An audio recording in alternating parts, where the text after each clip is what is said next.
Bismillahirrahmanirrahim. Assalamualaikum Son. Waalaikumsalam Apa warahmatullahi kabarnya? Udah lama ya kayaknya kita nggak ketemu. wabarakatuh. Alhamdulillah hari ini kita dipertemukan gitu ya dalam podcast Sanger, sharing obrolan tentang keluarga. Ini adalah podcast perdananya Kemenduk Bangga BKKBN Perwakilan Aceh. Selamat datang juga ya untuk teman-teman yang menikmati podcast kita pada hari ini.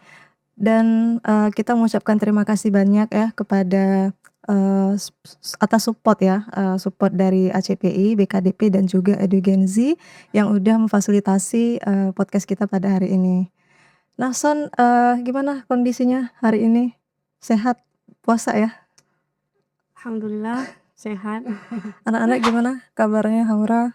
Ya, hari ini hari terakhir sekolah, jadi ya bentar lagi mau libur, persiapan mau libur juga. Pasti dia senang ya? Ya.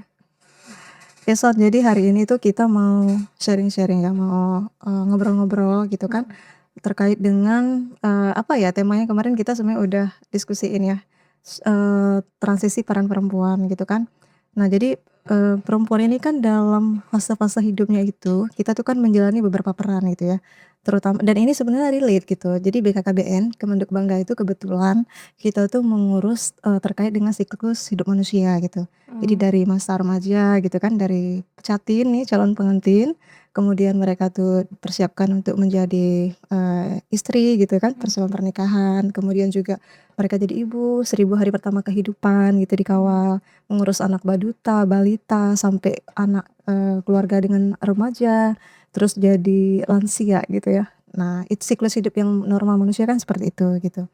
Nah, jadi hari ini Son kita tuh pingin ngomong spesifik nih tentang gimana kita itu loncat nih ya dari kita tuh masa-masa remaja akhir atau dewasa awal persiapan pernikahan gitu kan. Nah, jadi persiapan pernikahan dan juga nanti kita akan lanjut ke bagaimana perempuan itu berubah status atau peran setelah persiapan pernikahan, menikah, menjadi istri gitu kan, otomatis ada status dan peran baru, kemudian juga menjadi ibu.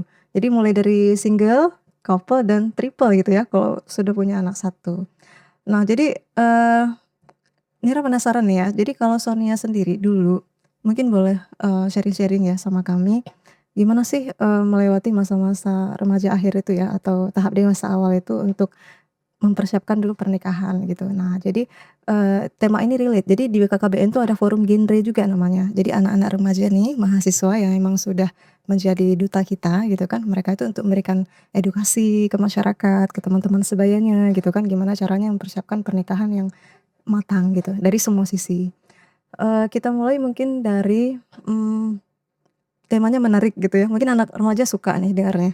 Gimana sih Sonia dulu mendefinisikan makna cinta itu sendiri gitu. Jadi sampai merasa yakin kemudian ya inilah gitu jodoh yang sudah dipersiapkan oleh Allah gitu dan Sonia mantap gitu akhirnya memutuskan untuk menikah gitu. Mungkin boleh Son disampaikan gitu. Kalau kita mundur ke berapa tahun yang lalu ya, nggak kerasa. 2017 ya? 2017 kan? Ini kan remaja berarti ngomongnya SMP ya. Ya. SMP itu udah sekitar, rupanya sudah tua sampai tidak terhitung lagi ya, Masya Allah. Mungkin udah berapa tahun ya? 13 tahun lalu gitu atau 10 tahun lalu gitu ya? Berhubung tadi Sonia agak nangkep dikit sama panggilan kakak ke Sonia, Son gitu. Iya. Tidak Panggilannya Son. ada orang umum yang tahu panggilan itu. Oh iya, kan bahas Son, panggilannya Son gitu. panggilan yang lain juga Cek Son. Mm-mm. Ya. Kalau orang rumah panggilnya Kak Nia. Oh iya. Kalau Betul. orang umum pasti panggilnya Kak Sonia. Atau orang luar Bu ya. Tapi nggak apa-apa kan? Bandung. Nyaman Nah, kan dipanggil jadi Son? kenapa Sonia komen itu? Karena Son itulah panggilan remaja Sonia ya. Oh iya, Masya Allah. Jadi sebagai ibu anak satu, Sonia senang dipanggil Son. Karena Merasa jiwa-jiwa muda remaja gitu. itu terpanggil lagi ya. Nah, ngomong-ngomong tentang tadi ditanya tentang cinta gitu ya, cinta. Ini anak-anak Gen Z seneng sih kalau Soalnya ngomongin coba gitu. mengingat-ingat lagi ya. saat itu kan mana ada yang tahu apa itu cinta Kak ya. Ya. Kalau kita kembali ke beberapa tahun yang kebelakang, cuman Sonia Abang Sonia kan seorang nasyid ya. Jadi Sonia terpapar sama nasyid-nasyidnya Abang Sonia saat itu. Walaupun Sonia nggak tahu apa-apa ya tentang eh tentang dulu kita belum terlalu teredukasi Iya. tentang berbagai macam ilmu, konsep Fase gitu kan. pergaulan gitu ya. Iya, ya hanya menjalankan hidup ya seperti apa adanya aja. Nah, dari Abang Sonia itu Sonia tahu satu lirik lagu ini. Mencintai, dicintai, sifat manusia. Setiap insan di dunia pasti merasakannya. Jadi sedikit banyak Sonia jadi belajar gitu dari lirik itu. Ini ya Sonia malu juga nih. Nggak apa-apa loh. Jadi teman-teman tuh pasti Menipu nunggu. daya dan melenakan, itulah makna cinta. Nah, tuh, cinta pada Allah, cinta yang hakiki. Hakiki. Cinta pada Allah, cinta yang abadi. Gimana ya liriknya? Pokoknya lagu itu mengajak kita untuk mengenal cinta kepada Sang Maha Cinta, cinta yang sejati gitulah. Nah, dari situ ternyata sedikit demi sedikit Sonia terarahkan ya. Maksudnya Punya konsep diri gitu ya. tapi nggak terlalu cepat juga Kak. Waktu itu kalau diukur waktu SMP Sonia masih polos dan lugu gitu, Sampai sekarang juga kayaknya. mendekati nakal ya. Saking polosnya kita bisa jadi terikut sama pergaulan gitu. Itu fitrah sih mungkin ya. Maksudnya fitrah anak-anak sebaya gitu ya. Setidaknya Sonia bersyukur terpapar sama lirik-lirik itu yang tanpa sadar di kemudian hari bermanfaat gitu ya. Dan sering Sonia jadiin referensi Sonia ketika memotivasi adik-adik yang lain waktu itu atau SMA atau kuliah kan itu udah mulai sharing-sharing, udah mulai jadi tempat curhat. Nah, Sonia sering mention itu lirik-lirik itu ya kan.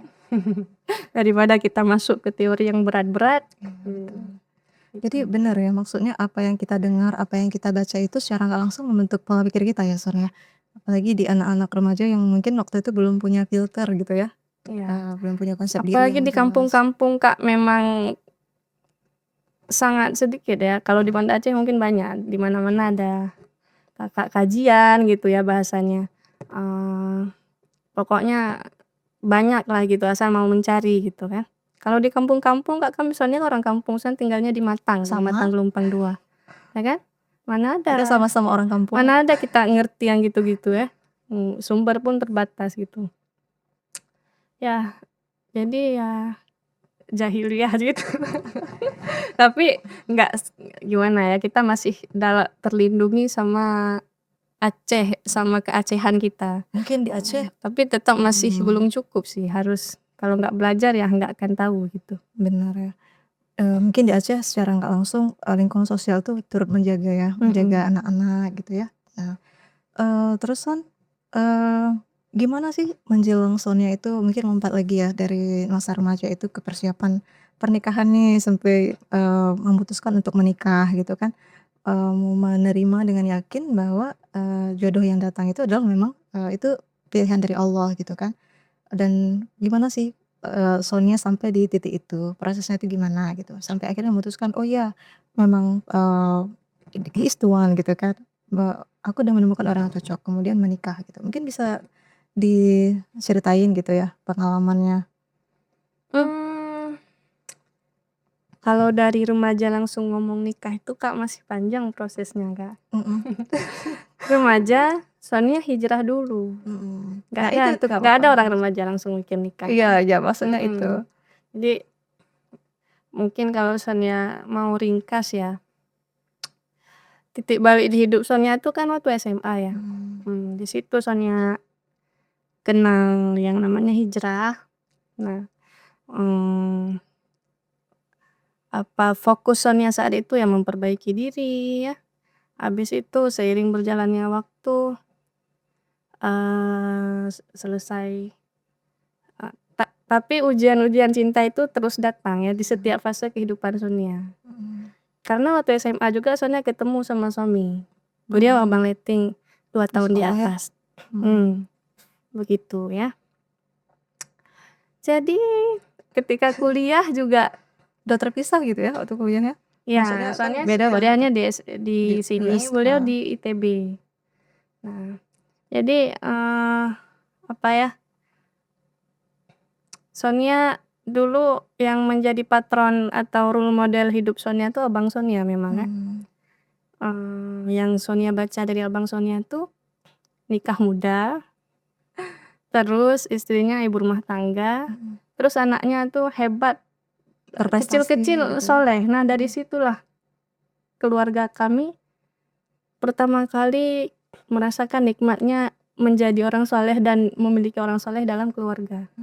Nah, jadi secara nggak sadar Sonia juga terpikirkan gitu kan, Sonia juga pengen lah jadi kayak Abang Sonia. Nanti kalau datang jodoh cepat Sonia pengen nikah muda juga. Nah, gitu. Jadi kan udah terbentuk tuh konsepnya ya. Terus Sonia juga pengen jadi ibu rumah tangga lah, karena kakak ipar Sonia waktu itu bilang, "Ibu rumah tangga itu keren loh," gitu. Gitu. Terus nanti kalau Sonia punya anak, Sonia pengen kayak keponakan Sonia itulah, kayak gitu. Jadi udah secara nggak sadar Sonia udah memetakan masa depan Sonia gitu kan. Udah punya patron gitu ya? Kebetulan bertemu antara pemetaan Sonia tadi dengan takdir gitu. Selama 4 tahun kuliah, berbagai macam ujian ini itu ya. Pada akhirnya gitu ya, banyak pergulatan batin, gayung pun bersambut, Kak. Nah, Ketemu lagi ya gitu ya. datang kabar dari Bandung melalui guru Sonia yang sering jadi tempat curhat dulu waktu SMA. Nah, menanyakan Sonia gitu. Nah, kebetulan pun ya, Sonia juga terhadap sosok beliau sudah dari dulu sangat respect dan kagum gitu ya, dan hormat gitu, dan Sonia rasa pun nggak ada yang nggak respect dan kagum sama beliau waktu itu ya. Ya jadi Sonia pun senang ya, senang. Cuman tentu dibarengin sama doa ya, antara siap nggak siap juga Kak kan, karena waktu itu masih kuliah. Lalu terhalang izin juga Sama orang tua. iya, banyak. Karena kalau di Aceh ya, nikah muda itu belum bisa diterima sepenuhnya sama orang tua. Dengan tuntutan kemapanan ya, dan lain-lain. Akhirnya ikrar yang sudah diucapkan harus ditahan dulu gitu. Sampai lulus kuliah, sampai dapat lampu hijau dari orang tua. Jadi antara untuk menguatkan keyakinan ya, Sonia terus konsultasi sama orang-orang terdekat, sama abang Sonia. Orang pertama yang Sonia kasih tahu tuh emang abang Sonia sih. Terus Sonia juga terus mendekatkan diri sama guru-guru Sonia, termasuk Kak Nira juga salah satu guru Sonia kan waktu Sonia kuliah. Sonia rasa Sonia gak bisa apa-apa juga tanpa pengawasan dan bimbingan banyak orang pada waktu itu ya.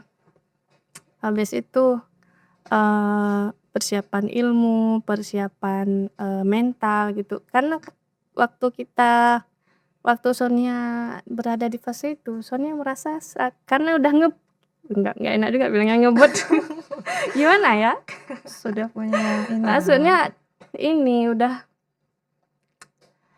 sudah butuh gitu ya terhadap kenyataan itu. Jadi Sonia udah lupa mau bilang apa. Jadi intinya lah pokoknya kayak gitu kan. Mempersiapkan diri dari segi pemahaman, terus berdoa, sama menjaga diri dari apa ya, jangan sampai mengecewakan orang tua ya, karena semakin kita bilang mau dewasa, maka orang tua semakin akan mengawasi kita ya, apa udah pantas apa belum. Di situlah yang menentukan lampunya warna apa, merah, kuning, hijau gitu. Kayak gitulah Kak. Seiring berjalannya waktu nanti yakin sendiri ya. Iya. Tapi nggak juga 100% yakin, karena itu masalah takdir nggak ada yang tahu ya gimana takdir. Benar. Nah, kayak gitulah. Jadi, menarik ya ceritanya, mungkin bisa jadi mungkin teman-teman selama ini kan penasaran gitu ya, karena kan mengenal Sonia itu sebagai public figure ya, influencer ya, dan juga penulis gitu ya. Sonia kan udah launching dan rilis buku ya tahun lalu ya. Ya, Apa judulnya yang mematahkan? YMS YMI Yang singkatannya. Yang mematahkan sedih, yang mendatangkan ikhlas. Insyaallah. Jadi kalau nanti teman-teman mau beli ya, bisa bisa PO nggak? Insyaallah Masih bisa selama ya? ada yang Insyaallah. pesan. Kita PO-kan gitu ya. Iya, soalnya Sonia nulis tapi nggak pandai jualan, Kak, itulah Masya susahnya ya. Allah. Berarti ya ini bisa jadi nanti ada tim marketingnya Karena gitu. ibu rumah tangga gitu, yang lain sunnah gitu kan. Iya, betul.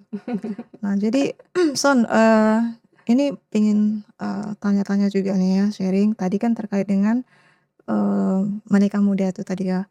Kebetulan di KKBN itu kan sebenarnya kita tuh kan secara negara tuh tahu ya, aturan negara tuh kan menganjurkan nikah minimal 19 tahun gitu ya. Terus kalau di KKBN sendiri dianjurkan tuh perempuan 21 tahun dan laki-laki itu 25 tahun gitu ya. Nah, jadi itu tuh, kalau menurut Sonia sendiri gimana? Itu kan Eee, termasuk usia yang menurut BKKBN itu usianya ideal gitu ya, untuk kita dianggap sudah, dari segi fisik ya, kesehatan reproduksinya sudah matang gitu kan, dari segi emosional, sosial, dan psikologis dianggap sudah cukup lah, sudah cukup matang di usia segitu gitu kan. Nah, tapi kan juga kita melihat di Aceh itu masih tinggi tuh angka-angka anak pernikahan anak, artinya pernikahan dini nih gitu kan. Pernikahan muda ini sering diartikan pernikahan dini gitu ya, padahal umur 21 tuh kan Udah sebenarnya nggak muda memang kita lagi. masih muda, tapi sebenarnya sudah cukup ya usia Iya. itu. Tapi kan ini yang ingin kita bahas tuh tentang pernikahan anak atau pernikahan dini ini kan masih tinggi di Aceh gitu ya. Kalau Sonia sendiri misalnya nih, dia menikah umur 19 sampai 20 tahun ya, atau umur 18 tahun lah gitu kan, lagi kuliah menikah gitu. Nah, Sonia sendiri memandang hal ini seperti apa gitu? Menurut Sonia sih berapapun umur nikahnya yang penting persiapannya harus ada, Kak, ya. Mhm, Persiapan lebih cepat lebih baik karena kita nggak tahu kapan jodoh datang ya, mhm, kayak gitu. Eee, jadi, mungkin bagi orang yang nikah muda, tidak masalah gitu selama persiapannya baik, tentu harus ada support system yang bagus juga gitu dari orang tua kedua belah pihak supaya, ada pendampingan bagi pengantin muda gitu kan. mhm, Karena memang nggak bohong sih, kedewasaan itu sangat diperlukan ya dalam manajemen rumah tangga, rumah pernikahan tangga. gitu ya. Ya sih, maksudnya, kalau dari menurut Kakak pribadi juga ya, maksudnya jangan sampai kita di satu sisi kita emang nggak sepakat ya dengan pernikahan anak ya, atau pernikahan di bawah umur gitu ya. Tapi memang ada case ya, satu 2 yang pernah ditemukan gitu, anak yang mereka yang menikah di waktu kuliah, tapi punya support system yang matang gitu loh. Keluarganya mampu gitu kan, atau dia harus kuliah ke luar negeri, harus bermuhrim gitu ya, tapi juga mereka memutuskan menikah dan menunda keturunan gitu. Nah, supaya mereka siap dulu gitu kan. Nah, jadi karena yang kita miriskan adalah, jangan sampai mungkin menurut Kakak pribadi gitu ya, kita, apa ya, me me apa ya, menggunjing lah ya, menggunjing atau merendahkan orang yang menikah muda, karena menikah itu kan tujuannya sangat mulia gitu ya, dan kita meromantisasi hubungan-hubungan yang enggak halal gitu ya, di luar pernikahan, kan itu justru Iya. banyak gitu ya. Kalau yang nikah muda itu apa ya namanya, di inilah ya, diomong-omongin gitu ya. Terus yang, orang yang melakukan free sex gitu ya, pacaran di usia yang sangat muda itu justru dijadiin sebagai salah satu, ini rujukan gitu bagi anak-anak muda. Nah, jangan sampai ya gitu ya. Nah, Iya. dia juga, mungkin sedikit lagi nih ya tentang, tahap sebelum masuk ke kita persiapan menjadi istri. Menurut Sonia, bisa nggak orang itu menikah tanpa cinta gitu? Bisa sih Bisa ya, ya? tidak ada syarat wajib nikah itu cinta. Mungkin, kecenderungan gitu ya Mmm, bahasanya lebih tepatnya gitu ya. iya, setidaknya kan nggak mungkin kita nikah sama orang yang kita benci ya. Mhm, Mhm. Misalnya selain cinta, hormat, respect, mmm, saling menghargai, itu sudah menjadi modal dasar yang sangat cukup untuk kita bisa nikah gitu ya. Karena cinta kan ya kata kerja, itu Diupayakan ungkapan yang terus, sering Sonia dengar dulu ya. diupayakan terus gitu ya. Kata kerja bisa kita dapatkan dengan usaha dan doa, insyaallah. Jadi memang mungkin gini ya, nggak melulu orang tuh bisa sih orang tuh memang menikah tanpa cinta gitu ya. Tapi memang kita tuh harus punya kecenderungan hati gitu ya.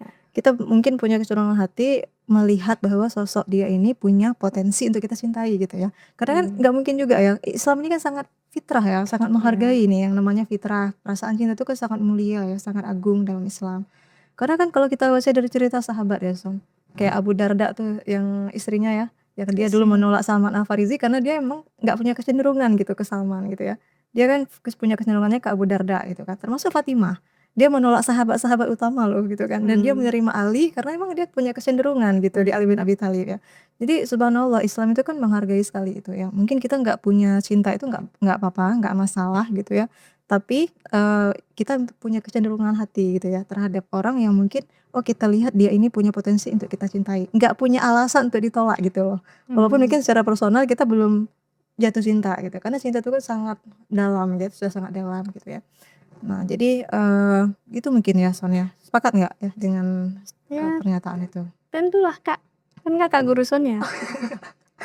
Ya, jadi Soalnya kalau dulu kan nggak tahu apa-apa, apa yang Kakak bilang ya itu aja terus semua enggak kan sih. sebagai orang. Tapi jurusan dulu waktu kakak mau nikah ya, ada satu doa dari Ustadz Salim itu ya, yang doanya tuh indah banget, tuh deep sekali. Doanya tuh gini, ya Allah anugerahkanlah aku jodoh atau pasangan yang paling menyelesaikan hawa nafsuku, kata beliau.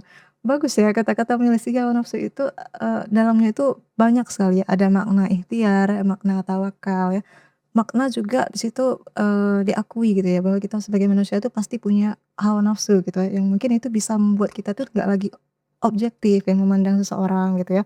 Yang karena kita jangan sampai ketika kita mau menikah itu akhirnya kita menurunkan standar atau value diri kita hanya karena kita berharap si orang-orang yang mungkin kita cintai ini atau kita cenderung ini bisa berada di level yang sama gitu dengan kita gitu kan. Jadi sebenarnya itu kan bukan sesuatu yang sehat gitu ya. Jadi kalau kita mau apa namanya, mau bangkit sama-sama gitu kan, mencintai dengan sungguh-sungguh, ya mestinya kita emang berikhtiar sama-sama gitu kan untuk berada di level yang sama. Oke Son, mungkin itu persiapan kita mungkin dari sebelum menikah ya. Selanjutnya mungkin Sonnya boleh sharing-sharing gitu ya ke kita, apa aja sih persiapan ilmu psikis ya atau emosional, juga spiritual, termasuk juga finansial waktu kita itu ingin mempersiapkan pernikahan untuk menjadi seorang istri gitu. Mungkin bisa dijelaskan?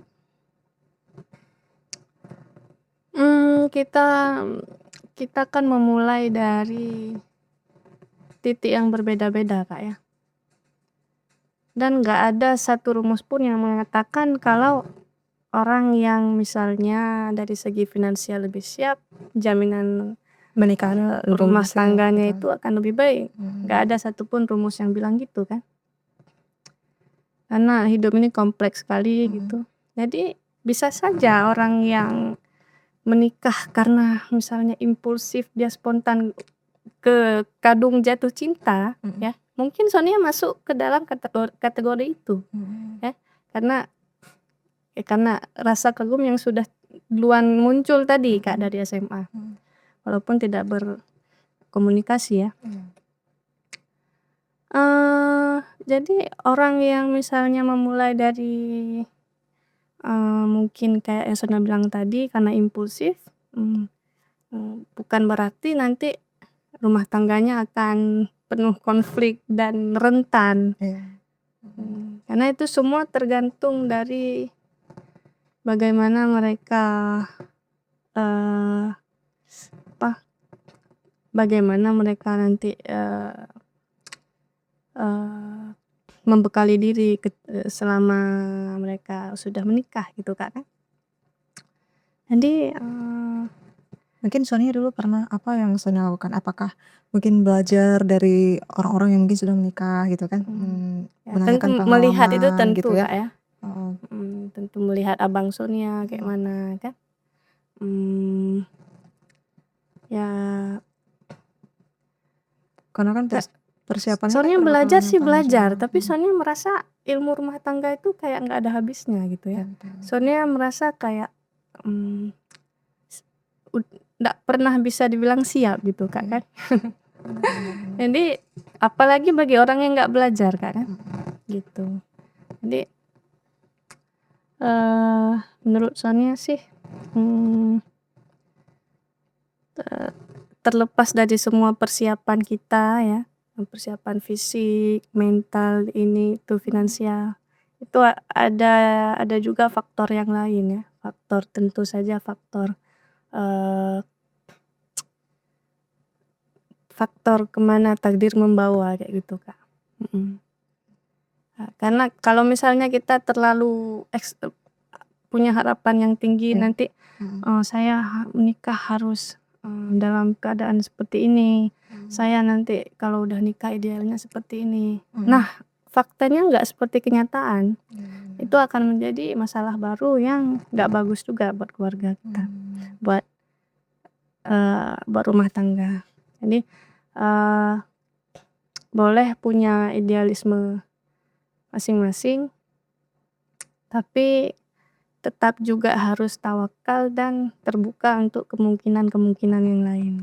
Selama tetap dalam satu nahkoda kayak gitu Kak. Benar. Wow, alam apakah menjawab? Iya, jadi menarik sekali memang ya. Maksudnya ilmu pernikahan ini kayak berenang mungkin ya. Kita juga sekalian belajar, sekalian praktek gitu ya Sonia. Karena emang masalahnya itu kan beda-beda gitu ya. Tapi Sonia nggak setuju juga dengan orang yang memulai dari kecerobohan kan? Iya, benar. Beda. Jangan sampai nggak ada Beda, persiapan ceroboh sama itu sekali. beda. Jangan sampai juga mereka ya sekedar modal nekat gitu ya, nikahnya. Tetap perlu persiapan gitu ya. Nah, jadi gimana sih Son? Maksudnya sekarang itu kan untuk menikah juga ada stigma-stigma tertentu ya, yang mungkin sekarang anak-anak Gen Z itu berdasarkan penelitian juga mereka tuh takut menikah ya. Ada ini tuh ada pandangan marriage is scary gitu ya. Jadi mereka tuh takut untuk menikah gitu kan, karena melihat fenomena yang viral gitu di sosial media, orang kawin cerai, kemudian juga bahkan orang yang perempuan melihat mungkin menikah dengan orang ilmu agamanya bagus, tapi menikah juga gitu, KDRT cerai juga, KDRT juga gitu kan. Kita kan kok dalam Islam ya perempuan disuruh milih laki-laki itu yang baik agama dan akhlaknya ya.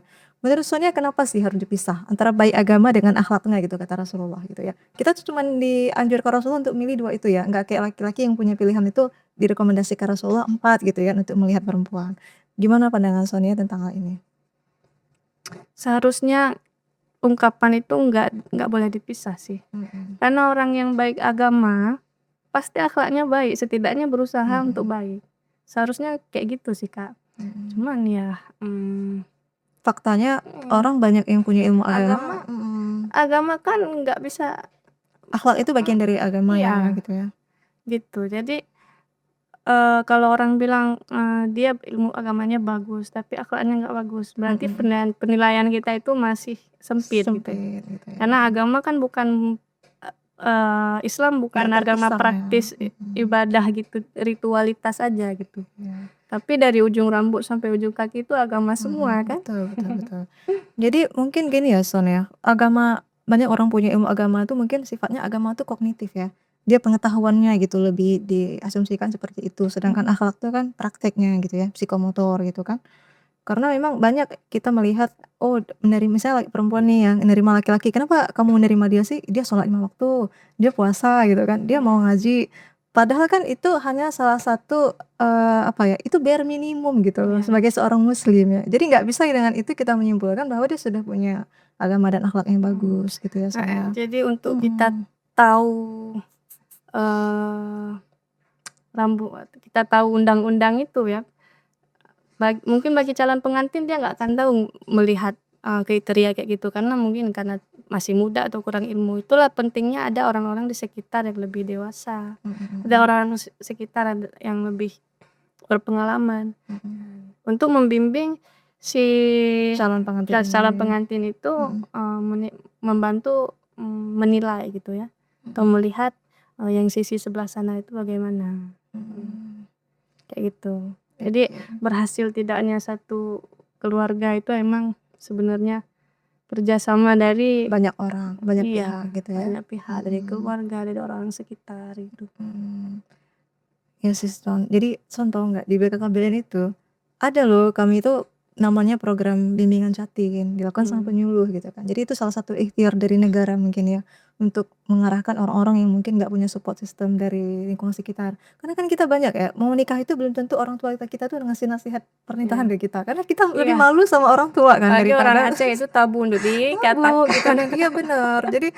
Jadi orang Aceh itu tabu kan. Jadi memang kadang kita lebih menerima nasihat itu dari orang luar daripada dengan keluarga inti sendiri gitu kan. Jarang ada ibu tuh yang kita melihat dia langsung menasihati anaknya gitu kan ketika menikah. Dia mungkin lebih dengar Jadi kata Kak, tunggu. Terus Sona potong ya. Iya, iya. Sona jadi ingat dulu ya waktu awal mula Bang Musam tuh Bang Musam suami Musam gimana sih Sona Bang Musam Sona manggil untuk diri sendiri. Heeh. Enggak apa-apa. Suami Sonia kan Enggak apa-apa. mau ke rumah gitu. Sonia ingat waktu itu bulan Maret kalau nggak salah tahun 2000. Pokoknya Sonia udah Khitbah ya? akhir mau ke rumah gitu. Bukan khitbah nih, mau ke Sebelum rumah ya, sebelum gitu kan. khitbah ya. Terus Sonia ngabarin ke orang tua, ini gimana ya? Karena omongan tentang kayak Itu gitu tabu nggak ya. pernah terjadi gitu kan. Kita nggak pernah punya kawan laki-laki yang dekat gitu ya, yang kita bawa ke rumah gitu ya. Jadi Terus mungkin memang nggak ngomong, nggak pernah cerita tentang itu karena tabu, malu gitu dan nggak sesuai sama kultur kita orang Aceh ya. Terus tanya, Sonia bilang lagi ke bapak, Pak ada orang yang mau ke rumah gitu-gitu. Ma ada orang yang mau ke rumah, siapa gitu. Sonia jawab gini, saudara seiman. Saudara seiman. Jadi pas datang Muzamil Hasbalah Iya, tapi syukur Mama Sonia itu kan nggak pernah konfrontasi Sonia nanya gitu, selalu lewat sepupu Sonia. gitu. Jadi masih sama-sama malu gitu ya. Insting gitu. Ya, gitu. Jadi pas datang disiapin juga gitu selayaknya calon gitu. Soalnya ingat kali itu. Jadi saudara seiman gitu lah. Saudara seiman gitu ya. Apalagi pembicaraan lebih jauh dari itu Kak. Boro-boro mau sekolah pranikah ya untuk nyampaikan tentang nikah. nyampaikan ada orang yang mau ke rumah aja Sonia bilang saudara seiman kan. Masih malu gitu. Ya Allah.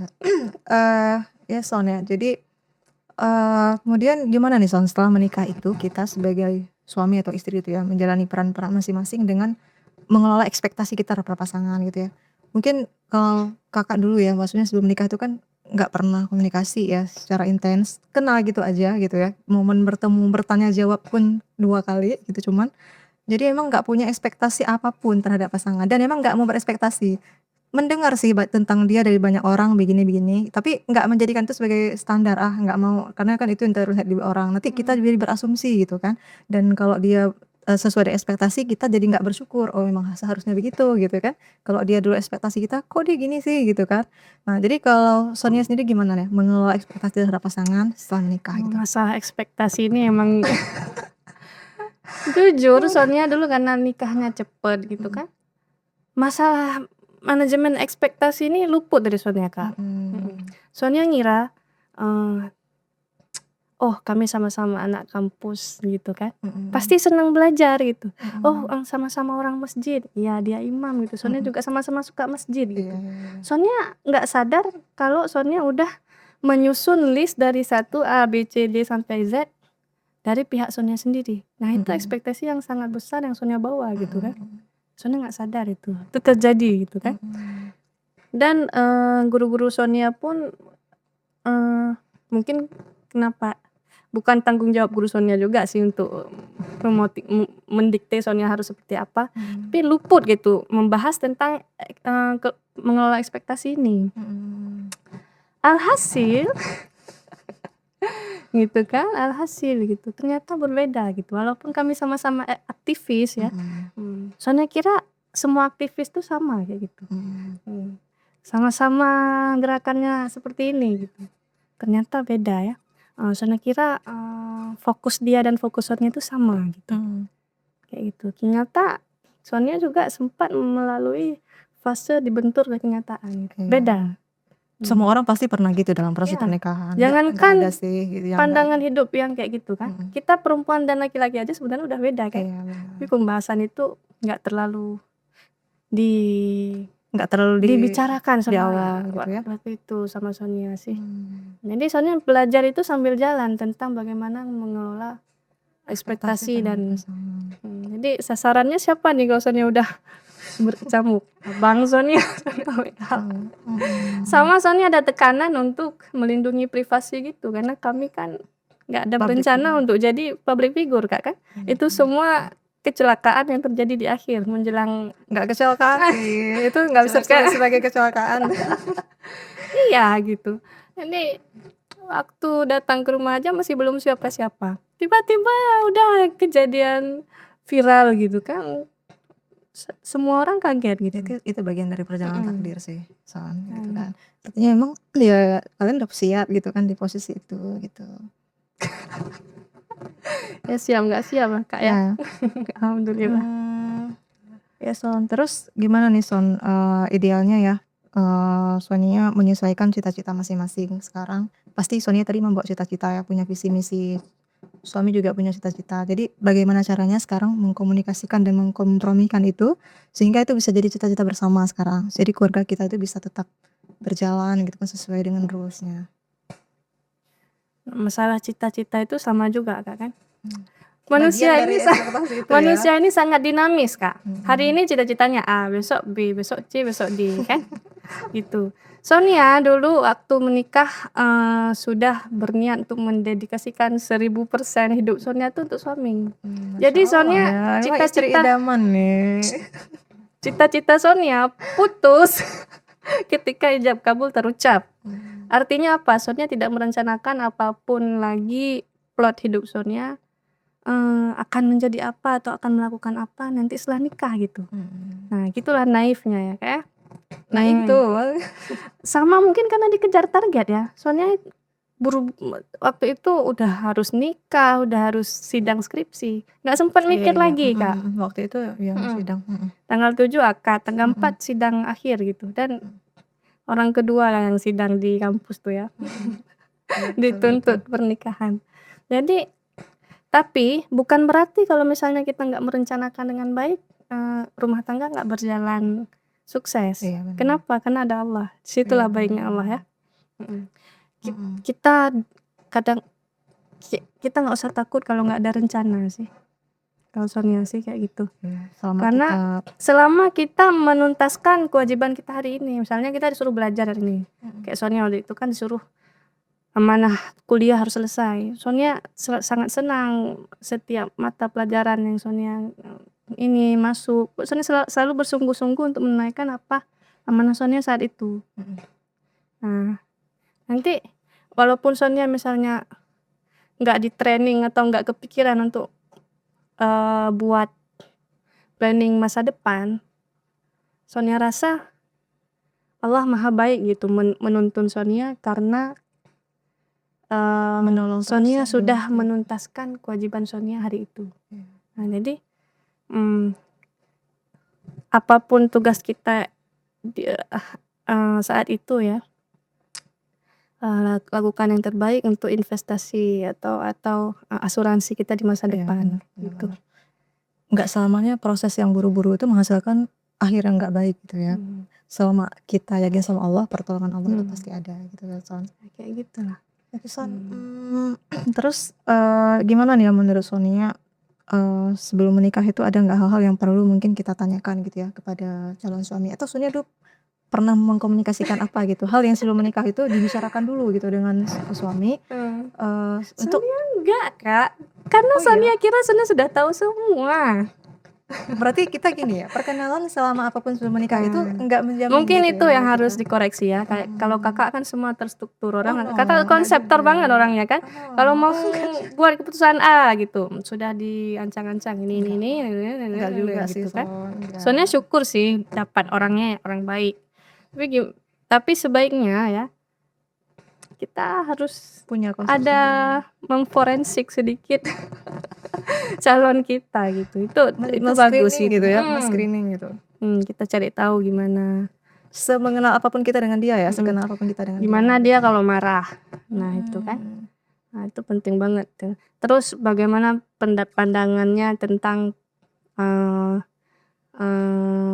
mengasuh anak. Iya. Karena banyak orang yang cerai gara-gara nggak cocok sama pola pengasuhan gitu kan. Benar. Walaupun nanti seiring berjalannya waktu kayak Sona bilang tadi, manusia itu dinamis, semua bisa dikompromikan. Tapi mungkin butuh transisi untuk masing-masing kita siap nih gitu. Setelah kita mungkin punya banyak pengorbanan untuk itu ya. Berkorban hati, berkorban perasaan dan lain sebagainya gitu ya sampai ke titik itu gitu ya. Soalnya sih Son, kalau Kakak pernah ditanyain gitu ya, sharing-sharing. Mungkin Kakak dulu pernah sampai juga ya ke Sonia ya sama teman-teman. Kalau menikah tuh banyak sih yang harusnya kita tanyakan gitu kan ke calon pasangan kita gitu. Maksudnya meskipun kita mungkin sudah sangat mengenal dengan dia gitu kan. Termasuk misalnya apa sih yang diharapkan dari pernikahan ini ya? Seperti apa dia memandang sosok istri itu ya. Dulu bahkan ke calon suami itu Kakak bilang gitu ya, saya nggak mau punya suami yang dia terbang ke langit, saya tinggal di bumi gitu. Artinya dia punya apa ya? Ya dia punya dunia sendiri karena dunia perempuan itu setelah menikah jadi kecil circle-nya. Sedangkan laki-laki itu makin luas gitu. Setidaknya kita bisa memastikan itu Iya, ya. kita bisa aktualisasi diri gitu kan. Aktualisasi diri itu nggak mesti harus berkarir sih soalnya gitu kan. Maksudnya kita juga di rumah punya pekerjaan sendiri, target sendiri ya, pencapaian sendiri boleh. Termasuk juga itu maksudnya apa ya? Bagaimana prinsip preferensi dia tentang uang ya, tentang keuangan ini kan hal yang sangat sensitif ya. Bahkan di beberapa keluarga bahas masalah uang itu lebih tabu daripada mereka membahas masalah seks gitu. Ya, banyak loh yang kayak gitu maksudnya. Laki-laki itu sama istrinya tuh tertutup kayak gitu, nggak apa namanya, nggak bahas masalah uang tuh nggak dibahas sama sekali, istri nggak tahu gitu kan.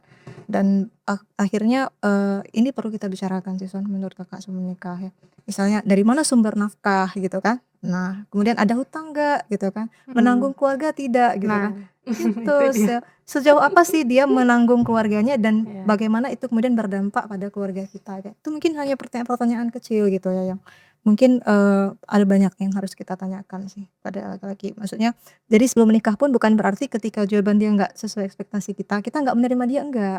Tapi kita mengkompromikan itu gitu kan, gimana caranya biar dia dan kita tuh bisa ketemu pada satu titik temu gitu ya kan Salon. Ini pada akhirnya sih apapun kondisi kedua belah pihak yang dibawa masing-masing harus ada itikat untuk mau mendengarkan Benar. dan untuk mau bergerak bersama. Kalau satu orang bersikukuh itu nggak akan jalan juga ya. Iya benar. Jadi termasuk Son mungkin masalah itu ya, konsep pengasuhan anak yang kayak Sonia bilang tadi ya. Laki-laki itu sebagian besar tuh nggak punya konsep tentang parenting. Itu fun fact loh, maksudnya memang benar laki-laki itu nggak punya konsep tentang itu sebagian besar, mungkin hanya sebagian kecil saja yang concern terhadap itu ya. Makanya ketika proses perkenalan kita tuh mestinya tanya gitu ya, dia tuh seperti apa dulu dididik dalam keluarganya, pernah dipukul nggak, pernah mengalami iya kan, bisa jadi kan, karena itu akan dia bawa kemudian untuk mendidik anak-anaknya ke depan gitu Tapi kan. kenyataannya Sonia nggak nanya itu sih. Oh iya. Banyak hal yang miss juga deh Sonia, dan Sonia modalnya adalah karena beranggapan kita udah sama gitu. Kita sudah sefrekuensi Ya kita gitu kejar ya. sudah sama gitu. Sudah sevisi misi gitu ya. Jadi syukurnya sih ya. Sangat bersyukur ini. Iya, bersyukurnya sih nggak ada benturan Kita dalam menempuh perjalanannya pernikahan gitu ya. Jadi tentang konsep parenting ini juga kan kita perlu tanya seperti apa dia ingin anak-anak ini dibentuk ya. Apakah dia mengharapkan anak yang sekedar pintar, apa anak apa namanya preferensi dia terhadap itu ya kalau anak udah baik itu udah oke loh dididik sama ibunya atau dididik sama ayahnya. Apakah anak punya ambisi pengen cari uang itu kan kecil-kecil tuh udah jadi apa namanya entrepreneur. iya sudah punya usaha gitu ya. Jadi kan konsep pengasuhan itu penting sekali memang ya. Terus Son dalam perjalanan kita mungkin menjadi ibu ada juga fenomena sekarang ini banyak banget ya fenomena tentang itu ya, child free gitu ya. Jadi kan kemarin tuh sekitar 2 tahun lalu itu sempat booming ya kalau nggak salah di masa-masa Covid gitu ya. Nah jadi konsep child free ini kalau Sonia sendiri gimana menanggapinya ya? Walaupun kenyataannya nggak semua orang suka anak-anak, tapi nggak juga lah kayak gitu kali. Tapi ada loh yang memang Iya, mereka iya. nggak mau gitu. Ya, tahan. Bukan maksudnya gini nggak memang mereka child free emang alasannya karena ya merasa anak itu mungkin merepotkan gitu ya, bukan karena alasan yang lain, bukan ada alasan-alasan khusus enggak gitu. Kalau Sonia Terlalu gimana? banyak kekhawatiran kan. Itu salah satu nikmat juga buat kita kalau kita tuh orangnya nggak terlalu khawatiran ya. Mmm. Jadi terlalu banyak pertanyaan dan persiapan pun bisa menyebabkan kita jadi cemas dan lain-lain ya. Overthinking gitu? Overthinking ya Iya, terlalu ini ya? padahal di sebalik kelelahan itu ada kenikmatannya, Betul, gitu kan. iya, jadi mungkin banyak orang ya sebelum menikah tuh nggak terlalu suka sih sama anak-anak, tapi setelah menikah dia punya anak ya, dia jadi punya attachment yang sangat kuat gitu ya dengan anaknya gitu kan.